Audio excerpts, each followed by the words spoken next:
누가복음 9장 18절부터 26절까지입니다. 누가복음 9장 18절부터 26절까지 제가 한 절, 여러분들이 한 절 교독하도록 하겠습니다. 누가복음 9장 18절부터 26절입니다. 예수께서 따로 기도하실 때에 제자들이 주와 함께 있더니 물어 이르시되 무리가 나를 누구라 하느냐.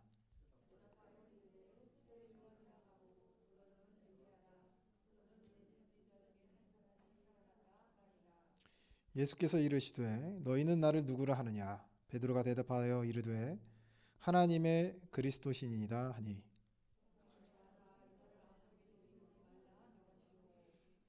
이르시되 인자가 많은 고난을 받고 장로들과 대제사장들과 서기관들에게 버림받아 죽임을 당하고 제3일에 살아나야 하리라 하시고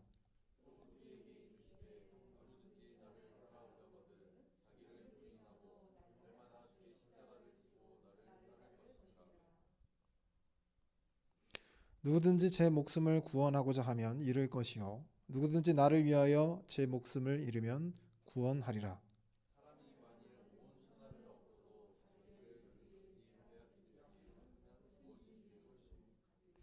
26절 함께 읽습니다. 누구든지 나와 내 말을 부끄러워하면 인자도 자기와 아버지와 거룩한 천사들의 영광으로 올 때 그 사람을 부끄러워하리라. 아멘. 할렐루야. 오늘도 이렇게 오후 예배에 오신 여러분들을 주님의 이름으로 환영합니다. 오늘 본문의 말씀은 누가복음이죠. 오늘 본문의 말씀에 대해서 우리가 조금 전문적으로 가보면 마가복음하고 마태복음하고 조금 좀 결이 다릅니다. 결이 좀 달라요. 그래서 이 내용적인 측면에서 좀 차이를 좀 보이긴 합니다. 그래서 그 부분을 우리가 좀 캐치하면서 성경의 본문을 본다면 이 누가복음이 이 말씀을 왜 실어야했는지 똑같은 의미라면 세 번이나 마태, 마가, 누가 똑같이 세 번이나 실을 필요는 없겠죠. 왜 이렇게 실었는지를 우리가 좀 살펴보고자 원합니다. 지금 우리가 살고 있는 시기가 코로나 시기죠. 참 코로나 때 교회가 많은 비난을 받아 그게 정당하든 정당하지 않든 어찌됐든 교회가 참 많은 비난, 지탄의 대상이 되었습니다. 제가 어느 날 그 코로나가 한창 그 신천지가 터지고 그 어디죠 그 서울 사랑제일교회인가 거기서 그 사건이 있고 난 직후에 어느 날 식당을 갔는데 둘이 밥을 먹고 있는데 저는 자연스럽게 여러분 밥 먹기 전에 뭐 하시죠? 기도하죠. 식기도를 하고 있는데 이게 시선이 좀 따갑더라고요. 애들도 쳐다보고 있고 다른 사람들도 저를 쳐다보고 있더라고요. 그리고 또 한 가지 오늘도 마찬가지인데 여러분 그 일요일날 양복을 입고 있는 사람들은 누굴까요? 그죠? 그 저번에는 천성교회 그 주변에서 밥을 먹는데 양복 입으신 분들이 이렇게 들어오시더라고요. 그래서 저분들이 천성교회 목사님이거나 새하늘교회 목사님 사역자분이시겠구나 이런 생각을 했습니다. 이제 일요일 날에 양복을 입는 사람은 거의 없습니다. 그죠? 그래서 모든 사람들이 다 알아요. 그죠? 믿지 않는 사람들도 교회 다니는 사람도 교회 다니지 않는 사람들도 일요일 날 양복을 입고 다니는 사람들은 일반 직장인이 아니구나라는 걸 알고 있습니다. 그래서 오늘도 마찬가지지만 이렇게 양복을 입고 갔더니 그 종업원이 유심히 쳐다보죠. 유심히 쳐다봅니다. 그죠? 교회에서 왔기 때문이겠죠. 이제 식당에서다 식기도 하는 것조차도 주변에 시선이 느껴질 그런 시대에 살고 있습니다. 여러분 식기도 하고 계시죠? 남들이 쳐다보든 쳐다보지 않든 그런 시기에 우리는 하나님을 잘 변호하고 있는가? 라는 게 우리 오늘의 설교의 주제입니다. 하나님을 우리가 잘 변호하고 있는가? 그 말로서 변호하는 거 그거 말고 우리가 우리의 신앙과 우리의 삶을 통해서 하나님을 충분히 변호하고 있는 거죠. 사람들이 보는 것은 사랑제일교회의 굉장히 꽉 막힌 태도와 뭐 그게 나쁘다라고 하기도 그렇고 그게 잘했다 하기도 좀 그렇고 애매하긴 하지만 좀 꽉 막힌 그 행동들, 그죠? 신천지라는 그 이단들의 어떤 특징 때문에 나타나는 오픈을 하지 않는 다 비밀이기 때문에 오픈을 하지 않는 행동들이 다음은 교회로 이어지고 그 교회에서는 오픈을 했겠지만 세상 사람들이 접하는 정보에 의하면 정보들이 융합되다 보니까 신천지나 교회나 똑같아 보였던 거죠. 실질적으로 그 문제가 방역 수칙을 따르지 않아서 문제가 생겼던 곳은 정상적인 교회가 아니거나 이단입니다. 다른 정상적인 교회는 코로나 초창기에 어떻게 대처를 해야 그땐 정부도 어떻게 대처를 해야 될지 몰랐으니까 어떻게 대처를 해야 될지 모르는 상황에서 들이닥친 코로나 때문에 어쩔 수 없이 발생한 거라면 대부분의 세상의 사람들이 지탄하고 공격하는 그 내용, 스토리는 정통교회에 대한에서 나온 스토리가 아니죠. 사랑제일교회나 인터컵이나 다른 수많은 선교단체 그리고 이단들이죠. 근데 이제 세상 사람들은 교회냐 이게 교회가 아니냐, 뭐 정상적인 교회냐 비정상적인 교회냐 이걸 구별할 수 없으니까 통틀어서 교회를 싸잡아서 비난을 합니다. 지난 이야기까지 다 합쳐서 그때 그 시대에 살아가 있어요. 아마 제가 살아갔던 시대 중에서 가장 좀 교회가 욕을 많이 먹는 시대가 아닌가 그런 생각이 드는데 그런 시대 속에서 여러분이 하나님을 적절하게 변호하고 있는가라고 하는 거죠. 변호하고 있는가. 그러니까 여러분이 말로써 하는 게 아니라 여러분의 삶으로, 여러분의 행동으로, 여러분의 어떤 직접적인 말이 아니라 간접적인 말로써 하나님은 그런 분이 아니야. 내가 섬기는 하나님이 이런 하나님이야. 그 하나님을 섬기는 나는 이런 삶을 살아. 라는 것을 통해서 하나님을 잘 변호하고 있냐라고 하는 거죠. 어떤 상황이라 하더라도 하나님이 누구인지 고백하고 있는가라고 하는 겁니다. 오늘 본문에 보면 예수님께서 제자들에게 한 가지 질문을 통해서 시작합니다. 제자들에게 물어봐요. 사람들이 나를 누구라 하느냐라고 물어보죠. 사람들의 나를 예수 그리스도에 대한 평가를 듣고자 원합니다. 예수님이 몰랐던 게 아니에요. 예수님이 제자들에게 뭐 물어볼 필요도 없습니다. 다 알고 계시니까. 나사로가 죽은 것도 이미 알고 출발하셨고 세상의 모든 흘러가는 사실과 세상에 일어나는 모든 사건들을 예수님이 다 아셔요. 물어볼 필요가 없죠. 근데 제자들에게 물어봅니다. 세상 사람들이 나를 뭐라고 하니? 라고 물어봐요.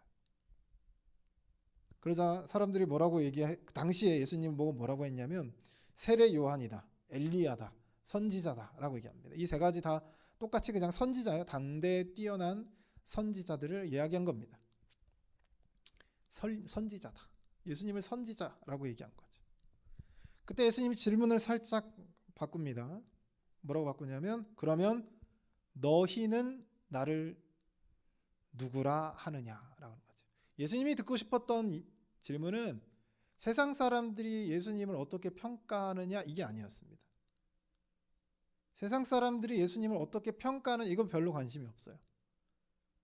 근데 중요한 건 제자들은 나를 누구라 하느냐라고 하는 거죠. 이게 중요했던 겁니다. 이것 때문에 질문을 띄운 거예요. 세상 사람 여러분 내가 누군 줄 알려면 다른 사람과 비교를 해봐야 돼요. 이게 학생들이 이해가 가나 모르겠는데 내가 어떤 사람인 줄 알려면 비교해봐야 됩니다. 그죠? 내가 여잔지 남잔지 비교하려면 어떻게 해야 돼요? 여자하고 비교해보면 돼요. 저는 여자하고 비교해보면 나는 남자네. 내가 어떤 사람이냐라는 걸 알아보려면 다른 사람과 비교해보면 됩니다.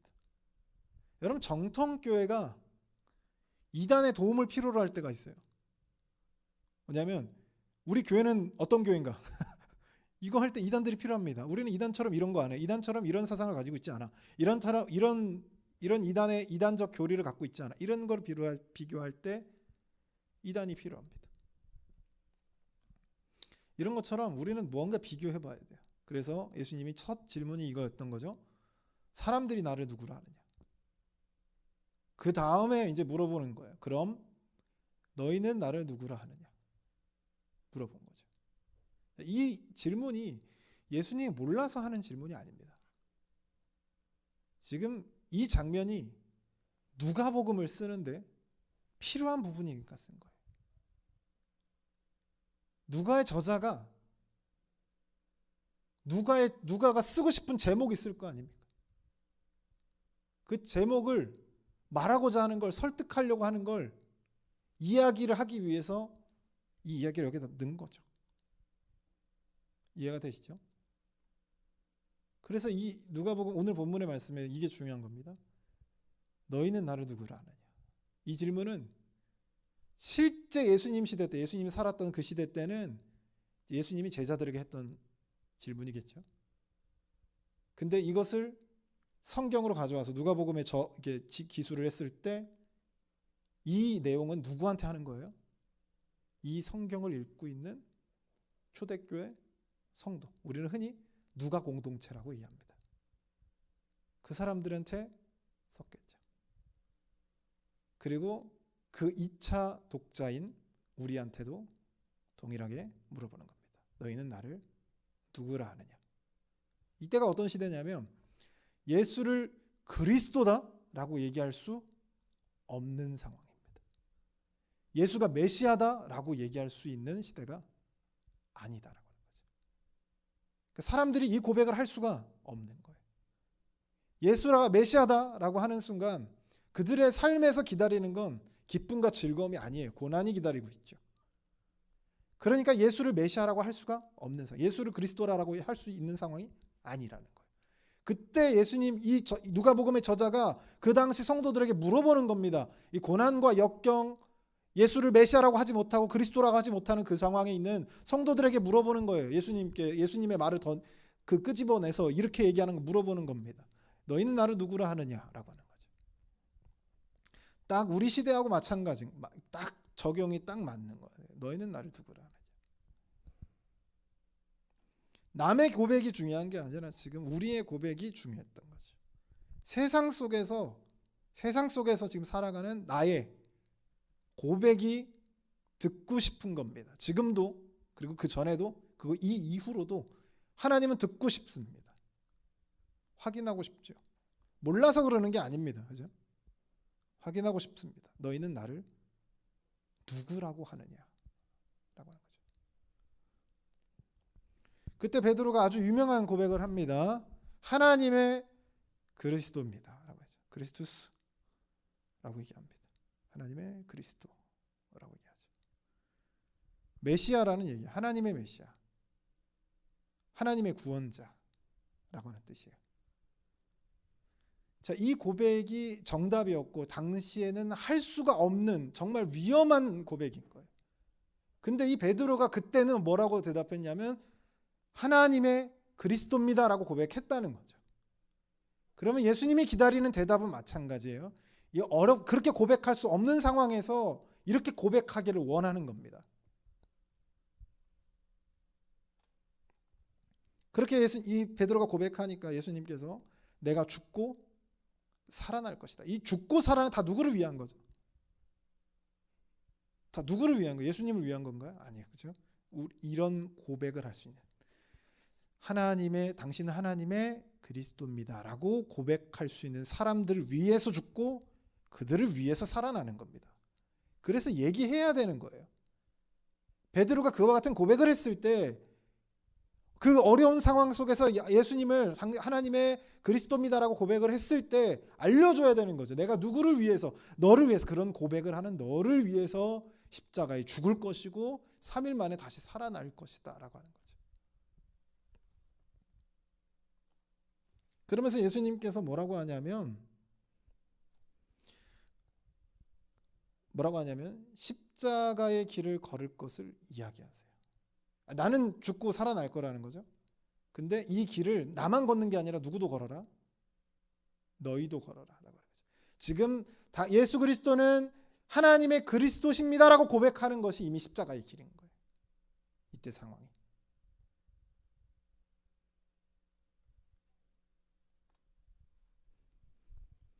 그래서 예수님께서 이 죽고 살아날 것을 얘기하신 다음에 뭐라고 얘기하냐면 아무든지 나를 따라오려거든 자기를 부인하고 날마다 제 십자가를 지고 나를 따를 것이니라. 누구든지 제 목숨을 구원하고자 하면 잃을 것이요 누구든지 나를 위하여 제 목숨을 잃으면 구원하리라. 이렇게 얘기하죠. 예수님께서 원하셨던 것은 내가 졌던 그 십자가의 무게를 함께 지는 겁니다.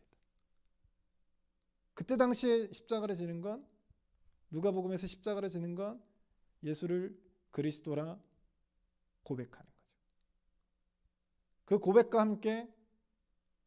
함께 고난을 당하고, 그 고백과 함께 죽임을 당하고, 그 고백과 함께 모든 재산을 몰수당해야 합니다. 직장을 잃고 자녀를 잃을 수도, 부모를 잃을 수도 있는 상황이죠. 근데 예수를 그리스도다 라고 고백할 수 있는 것, 그게 이미 십자가의 길을 걷는 거죠. 누가복음의 저자가 이걸 원했던 거예요. 우리들에게 이걸 원했던 겁니다. 너는 나를 누구냐, 너는 나를 누구냐, 나를 누구라 하느냐 라고 물어봤을 때 우리의 고백이 상황이 어찌됐든 상관없어. 나에게 창뿌리를 겨누고 있어도 상관없습니다. 나는 이렇게 얘기하기 바라는 거죠. 당신은 하나님의 그리스도입니다. 우리 그리스도인들에게 중요한 것이 있다면 가장 중요한 것 중에 하나가 하나님을 고백하는 겁니다. 오늘 본문의 베드로처럼 하나님을 고백하는 거죠. 어떠한 상황 속에서도 그분을 고백하는 게 중요하죠. 어린 학생들의 입장에서 보면 아마 이런 상황들이 많이 있을 거예요. 이제 친구들이 이제 뭐 그 개독교 그러면서 그죠? 개목사 그러잖아요. 안 그래요? 그럴 거 아니에요, 그죠? 그 상황 속에서 그 상황이에요, 그죠? 그 상황에서 여러분이 얼마나 하나님을 잘 변호할 수 있느냐는 거죠. 내 마음대로 막 살아가 버렸어요. 그냥 막 나오는 대로 다 뱉어버리고 들어가는 대로 다 먹어버리고 그런 그냥 뭐 세상에서 정말 이래도 되나 싶을 정도로 살아갔던 사람이 아니야, 하나님은 살아있어 이렇게 얘기한다면 그 누구도 먹혀들지 않겠죠. 오히려 하나님의 영광을 가리는 행동입니다. 그러나 모든 상황에서 열심히 하고 모든 상황에서 선하게 행동하며 모든 상황에서 사람들의 어떤 지지를 받을 만한 행동들을, 선한 행동들, 선한 영향력을 끼치고 있었다면 그 사람이 말 한마디, 하나님을 향한 변호, 하나님을 향한 행동, 이 모든 것들이 적절하게 하나님을 변호하는 데 도움이 될 거예요. 우리 학생들이 얘기하는 거예요. 그래서 우리 신앙생활의 가장 중요한 것들 중에 하나가 하나님을 고백하는 겁니다. 당시에도 그랬고 지금도 마찬가지죠. 그래서 오늘 예수님께서 하셨던 말씀이 참 중요합니다. 내가 그 고난을 당하는 상황이에요. 아니, 그리스도인으로서 내가 예수는 그리스도다라고 얘기하면 고난을 당하는 상황입니다. 그 상황에 내가 예수를 그리스도입니다라고 고백할 수 있어야 되는데, 아니 못했으니까 누가복음이 적었겠죠. 다 공부 잘하는데 공부하라고 얘기하지 않잖아요. 여러분의 자녀들이 공부를 너무 잘해요. 전교 1, 2등 합니다. 막 공부를 시키지 않아도 자기네들 알아서 막 책을 펴고 막 책을 봐요. 학교 교과 말고도 나머지 막 보면서 뭐 저스티스, 나 정의란 무엇인가 막 이런 책을 읽고 있어요. 존 아저씨 거를 막 읽고 있어요. 막 그러면 여러분이 방 팍 들어가지고 공부 안 해! 이렇게 하시겠어요? 절대 안 하겠죠. 들어와서 뭐라 그래요? 과일 하나 주면서 그래 좀 쉬엄쉬엄 하라 이렇게 하지 않겠어요? 그죠? 똥 싸고 오줌 싸고 밥 먹는 시간 빼고 공부만 해요. 그럼 쉬엄쉬엄 해 그러지 않겠어요? 근데 그와 반대로 똥 싸고 오줌 싸고 노는 시간 외에 다른 걸 하니까, 그죠? 소리가 커지죠. 소리가 커집니다. 왜? 안 하니까요. 누가복음도 마찬가지예요. 잘하고 있었다면 이거 쓸 필요가 없는 이야기입니다. 근데 지금 잘하지 못하는 상황이니까 써야 될 필요가 있었다. 지금 예수를 그리스도라 무서워서 고백을 못하는 거예요. 내가 그리스도인이라고 얘기를 못하는 거죠. 예수가 메시아다라고 고백하지 못하는 겁니다. 그때 누가복음이 이렇게 얘기하는 겁니다. 그 이순신 장군의 말처럼 죽고자 하면 살 것이고 살고자 하면 죽을 것이다, 이 얘기죠. 지금 이 얘기를 하고 있는 겁니다. 누가복음의 저자가. 그래서 예수님이 그때 당시에 그 예수님을 고백하지 못하고 도망가고 피하고 뭐 자기가 그리스도인지 아닌지 막 헷갈리게 막 감추고 있는 그 사람들을 향해서 뭐라고 하시냐면 26절에 누구든지 나와 내 말을 부끄러워하면 인자도 자기와 아버지와 거룩한 천사들의 영광으로 올 때 그 사람을 부끄러워하리라. 쉽게 얘기하면 중간에 삽입하고 다 빼버리고 뭐라 하면 네가 날 부끄러워하면 나도 너를 부끄러워할 거야 라고 하는 얘기죠. 네가 날 부끄러워하면 마지막 날에 나도 너를 부끄러워할 거야 라고 하는 얘기입니다. 여러분, 그 사람들이 왜 외면을 할까요? 아니 내가 그리스도인 걸 외면해서 왜 예수님을 외면할까요? 왜 예수님을 우리의 삶에서 왜 당당하게 내가 그리스도인이야, 내가 교회 다니는 사람입니다 라고 고백하기를 꺼려하고 피하는 이유가 있습니다. 왜 외면을 할까요? 부끄럽기 때문이겠죠. 근데 우리가 가만히 보면 사람의 눈치를 너무 많이 봅니다. 특별히 그 사춘기 때, 여러분 사춘기 때 다 기억나시죠? 여기 사춘기 있는 친구들도 있지만 옷을 막 입었다 벗었다, 그죠? 저는 아닙니다. 저는 뭐 그냥 사주면 그냥 입고 다녔기 때문에 다른 사람 이야기예요. 입었다 벗었다, 그죠? 막 까맣다 풀었다 그러잖아요. 별 차이도 없는데 그러고 나가요. 왜 그렇죠? 사람들의 시선을 의식하기 때문입니다. 그래서 이 아이들에게 있어서 그때 당시에 자라는 환경이 굉장히 중요한 거예요. 그때 아이들이 교회 사람들과 어울리면 교회를 다니는 것도 마찬가지고 하나님을 고백하는 데도 문제가 없습니다. 근데 그 정반대의 그룹과 어울리게 되면 그 반대되는, 내가 믿고 싶고 내가 믿음을 고백하고 있는데도 불구하고 그 그룹에 속하게 되면 오늘 누가복음에 있는 성도들처럼 그렇게 된다니까요. 고백을 못하고 그들과 섞이게 됩니다. 그들의 눈치를 보기 때문이죠. 사람은 너무 눈치를 봐. 우리 여러분 아마 그 사춘기에 있는 학생들에게 그런 말을 많이 하셨을 거예요. 사람들 너네 그렇게 자세히 안 봐. 머리를 감았는지, 그죠? 눈썹을 그렸는지, 그죠? 이거 눈에 넣는 거 뭐라 그러죠? 렌즈를 꼈는지 안 꼈는지 잘 모른다는 거죠. 안경을 꼈든 벗었든 잘 모른다. 저 같은 경우는 누가 안경을 벗고 머리를 잘라도 몰라요. 어느 날 저희 사모님이 머리를 자르고 온 것 같아요. 들어오더니 나 뭐 바뀌지 않았어. 그죠? 머릿속에서 이런 소리가 들리죠. 따다다단, 그죠? 다행히 그래도 사모님은 그 드라마나 이런 다른 분과 다르게 뭐 크게 알고 만났으니까 그렇겠죠. 몰라요, 그죠? 저희 그 둘째 동생이 어느 날 파마를 했는데, 파마했네. 그랬더니 한 달 전에 했다. 그죠? 솔직하게 우리는 지나다니는 사람들 면밀하게 관찰해요. 저는 관찰합니다만 면밀하게 관찰해요. 여러분 면밀하게 관찰합니까? 버스 타고 가면서 이렇게 막 쳐다봐요? 안 쳐다보잖아요. 서로 잘 몰라요. 특별히 요즘 같은 마스크 끼고 있어가지고 잘 뭐 보지도 않고 보이지도 않고. 근데 남을 너무 많이 의식해요. 요즘 시대는 뭐 나 교회 다니는 사람이야라고 얘기한다고 해서 여러분에게 뭐 총뿌리를 겨누는 거나 그러진 않잖아요. 그럼에도 불구하고 사람의 눈치를 많이 보기 때문에 그래서 부끄럽습니다. 그 IMF 시대 때 약간 이런 경우가 많았었는데 한 예화를 제가 들었는데 한 가정이 IMF를 맞으면서 정리해고로 당한 거예요. 당시에는 IMF 때는 정말 노숙자가 많았습니다. 그게 담임 목사님도 예화로 들었지만 그 노숙자들이 안 배운 사람, 못 배운 사람, 막 하루 일해서 하루 먹는 그런 일용 노동직 사람들이 아니고 당시에 서울대, 연대, 고대 졸업했던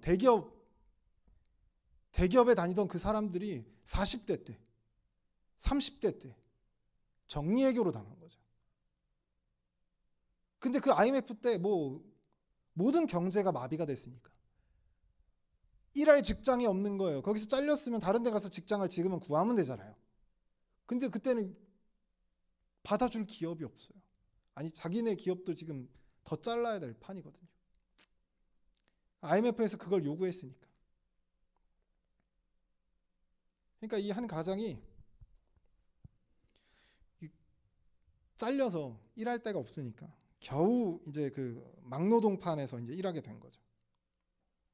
근데 이 막노동판에서 당시에 그 지금도 마찬가지인데 한 4시쯤 되면 막노동도 정리를 합니다. 정리를 하고 이렇게 집에 와요. 집에 오면은 늦어도 5시, 5시 반 이렇게 옵니다. 근데 그 시간대가 어느 시간대냐면 학생들이 학교할 시간이에요.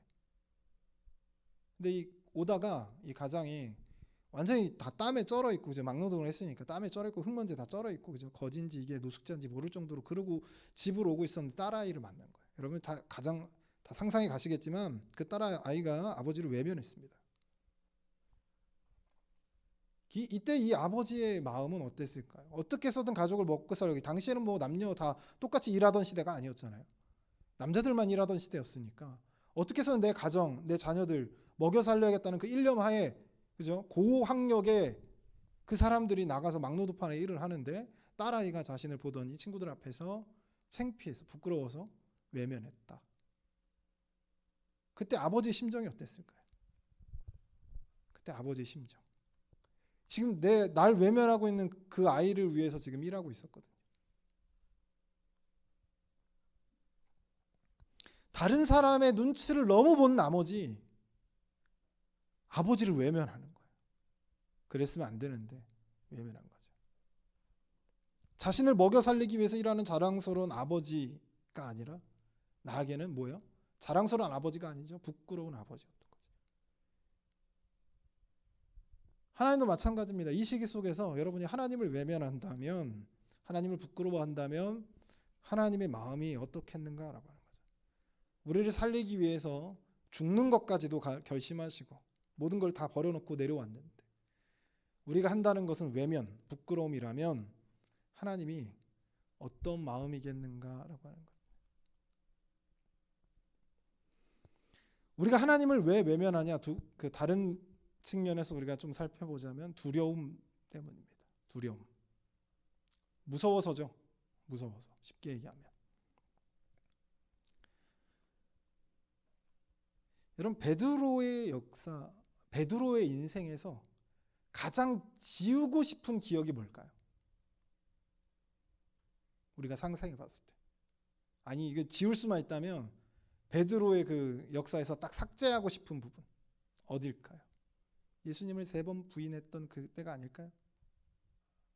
여러분 베드로가 왜 예수님을 그때 3번 부인했을까요? 무서워서요. 무서워서. 혹시나 나도 예수님처럼 끌려갈까 봐 무서워서. 그래서 예수님을 3번 부인하고 3번째는 예수님을 저주했다라고 돼 있죠. 그냥 저주했다는 우리가 고급스러우니까 저주지. 3번째는 뭐 노그베이비 뭐 이런 거 다 찾았겠죠. 쌍욕이랑 쌍욕을 예수님께 다 했을 겁니다. 그죠? 내 삶이 무너질까 봐요. 내 삶이 무너질까 봐. 내 미래가 없어질까 봐.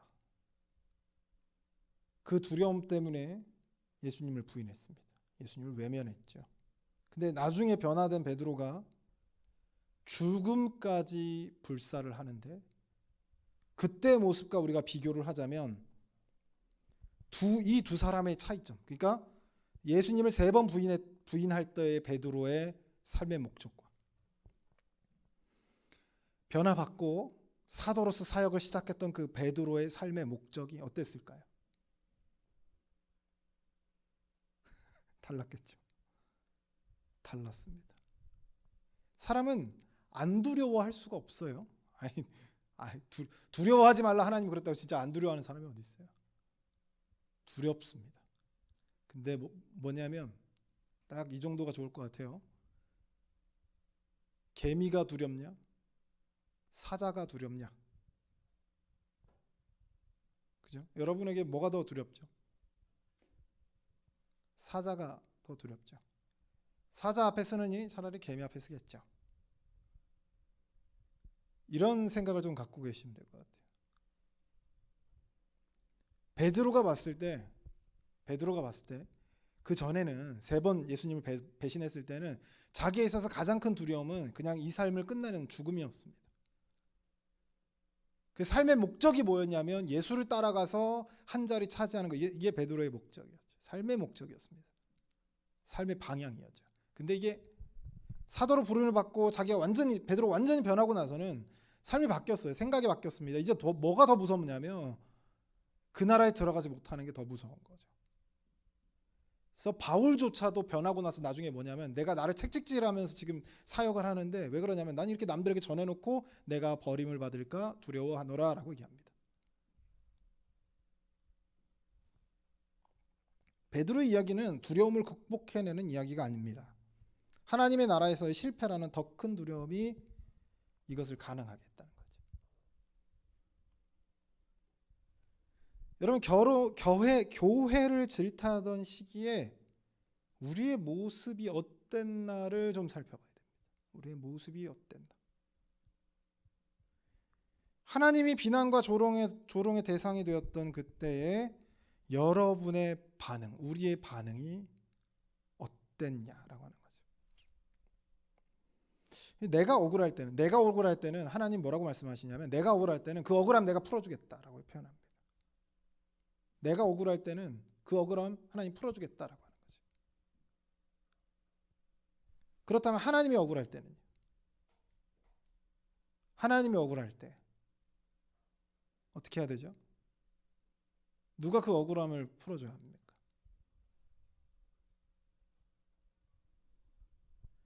여러분 가만히 보세요. 하나님이 비난을 받을 때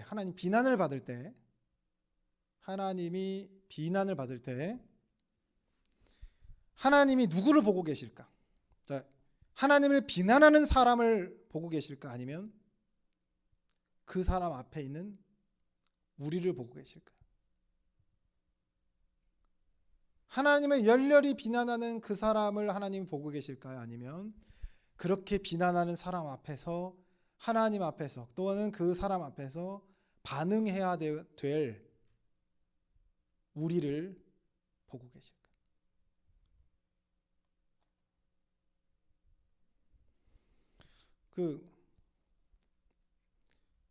이제 허락을 구했어요. 허락을 구했습니다. 무슨 허락을 구했냐면 이 이야기를 꺼내야 되냐 이렇게 허락을 구했습니다.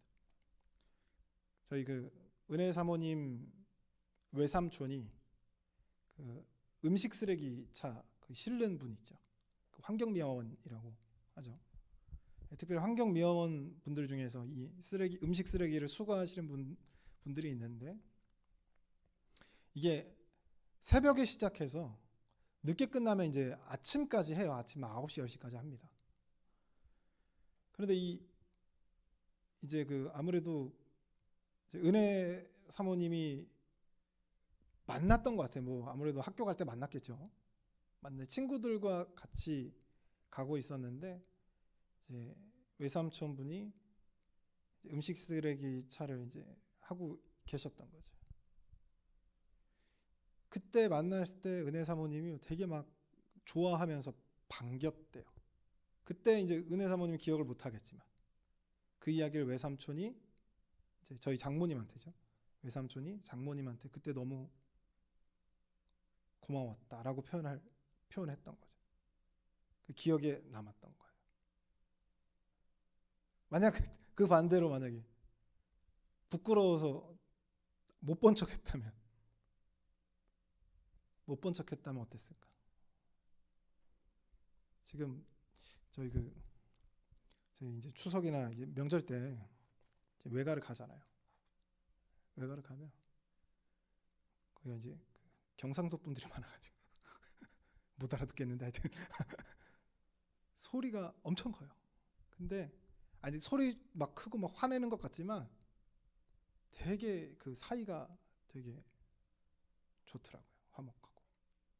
특별히 외삼촌 분하고 이제 김은혜 사모님하고 막 서로 막 장난도 치고 하는 모습을 보니까 그 이야기가 떠올랐던 거죠.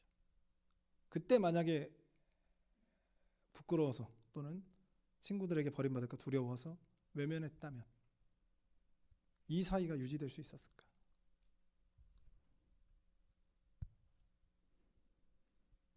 사랑하는 성도 여러분, 그 외삼촌에게는 은혜 사모님 주변에 있던 그 친구들의 반응이 궁금하지 않습니다.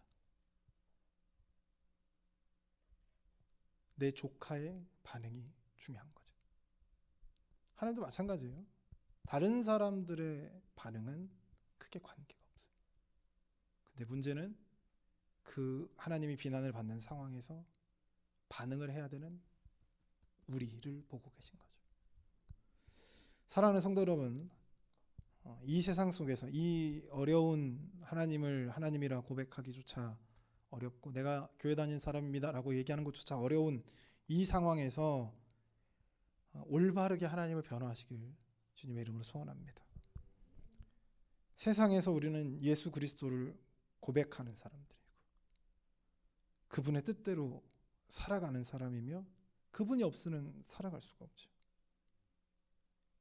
그래서 우리의 삶에서 우리는 예수를 그리스도다. 그가 유일한 길이다. 그분만이 내 삶의 안식처다.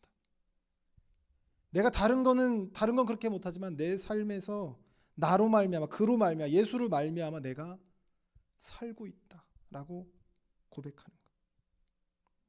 하나님께서 원하시는 건 논리정연한 말이 아니라 논리정연해서 정말 논문처럼 쓴 것 같은 그런 완벽한 글이 아니라 우리의 마음을 보시길 원했던 거죠. 하나님은 다윗을 선택했을 때 다윗이 말을 잘해서 시를 잘 써서가 아니라 다윗이 하나님을 향한 마음을 가지고 있었기 때문이다. 이 사실을 여러분 기억하시고 여러분의 삶에서 하나님을 적절히 고백하고 그리고 잘 변호하시는 그런 여러분이 되시길 주님의 이름으로 소원합니다. 기도하겠습니다. 사랑의 하나님 아버지, 오늘 누가복음 9장에 베드로가 예수를 그리스도라고 고백했던 그 장면과 그 속에서 하나님께서 나를 누구라 고백하는지 그리고 이 예수를 그리스도라 고백하지 못하는 그 성도들을 향해 너희가 나를 부끄러워하면 나중에 나도 너희를 부끄러워하겠다라고 두려움의 말씀을 전했던 그 말씀 우리가 살펴봅니다. 하나님, 우리의 삶에서 하나님을 적절히 고백할 수 있도록 도와주시고 하나님을 잘 변호함으로 인해서 하나님 앞에서 온전한 삶을 살 수 있도록 붙잡아 주시옵소서. 이 모든 말씀 우리와 함께 해주실 줄 믿으며 예수 그리스도의 이름으로 받들어 기도드리옵나이다. 아멘.